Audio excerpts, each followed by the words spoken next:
This is the story of Baltimore and Fort McHenry during the War of 1812, a really famous story that led to some really important developments in America's culture. Our big story is the British in 1814 decide they are going to bring an end to this War of 1812 once and for all. War's been going on for 2 years, but certainly not fighting every day or every month. Seems like they'd fight, and maybe a few months would go by till another battle, and a few months would go by. So it's kind of plodding along. Well, the British government decides in 1814 it is time to end this, finish it. So they're going to send way more soldiers and equipment and money. They are going to move into the Chesapeake Bay.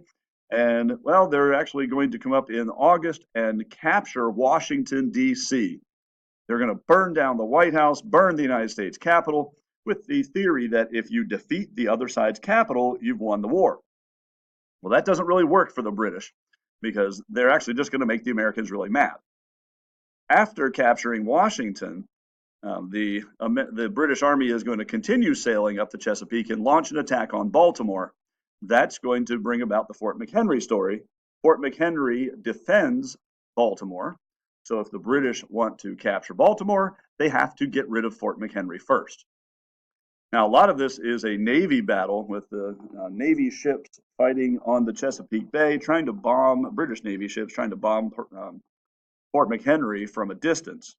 Navy ships have big guns, they're very powerful, and so they can shoot a long way.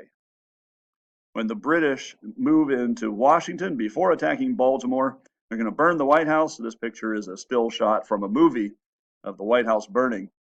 When we go to Washington, D.C., we'll see the White House. Some of us will get to be inside, and maybe some of us who use the elevator will be able to see some of the burned out portions of the White House. That some of the smoke damage and things is still there as a reminder.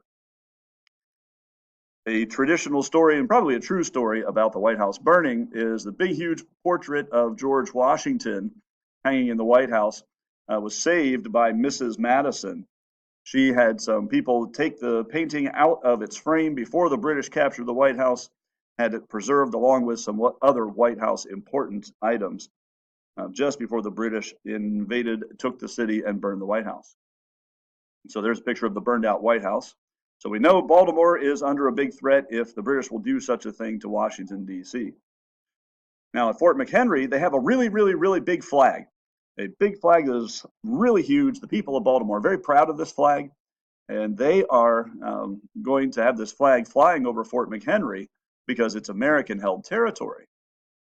Now, the British are going to launch their invasion up towards Baltimore. You can see where the city of Baltimore is. You can see that they have to capture Fort McHenry first so they can land troops and get those troops up Baltimore to actually capture the city. Off in the distance, a man named Francis Scott Key is on board a British ship watching all this happen and writing poetry. This is a painting from someone at the time showing the bombs from British ships being directed at Fort McHenry. Francis Scott Key is a young attorney who is on a British ship. We're not exactly clear about why he's on a British ship. He may have been held there as a prisoner. He may have been there voluntarily. He wrote a poem called The Defense of Fort McHenry, which was later turned into our national anthem under the title The Star-Spangled Banner. And that is the story of Fort McHenry. When the British attack the fort, they lose.